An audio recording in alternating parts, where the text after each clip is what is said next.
Sa Tarlac, mas pinaigting ang National Greening Program.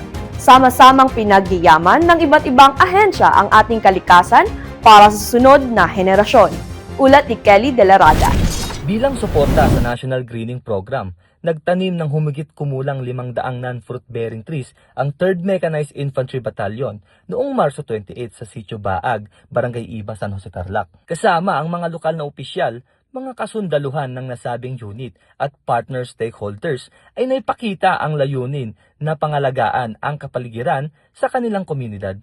Nagpapasalamat naman ang 3rd Mechanized Infantry Makatarungan Battalion sa pamahalaang panlalawigan ng Tarlac, Provincial Government Environment and Natural Resources, Local Government Unit San Jose, PhilHealth, Department of Health Tarlac, Touching Heart Healing Hands, Arms Corps, Jelixi Bake Shop, Filmico, Tarlac Mountaineering Club, Bureau of Fire Protection San Jose at Municipal Police Station San Jose sa kanilang naging suporta sa nasabing inisyatibo.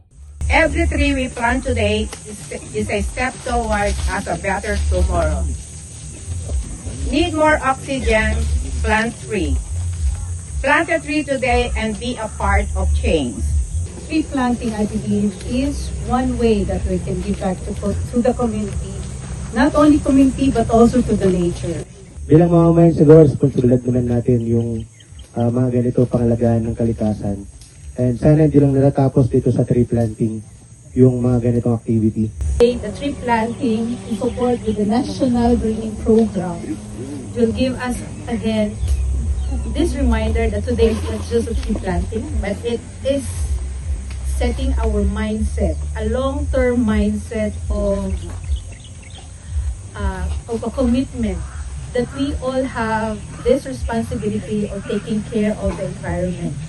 Tayo po ay kumilos na ngayon para po sa next generation. Kasi ngayon po na time is nakaka-encounter na po tayo ng crisis, climate change, floods, unbalance of ecological ecosystem. Ayon sa 3rd Mechanized Infantry Makatarungan Battalion, asahan umano ang lokal na pamahalaan at mga residente sa Tarlac na isa lamang ang tree planting activities sa mga nakalinya nilang programa upang maipakita ang kanilang suporta at pagmamahal sa komunidad. Mula dito sa Sitio Baag, Barangay Iba, San Jose, Tarlac, ako si Kelly De La Raga, ang inyong pamilyang kaugnay para sa matatag na ukbong katiyan ng Pilipinas.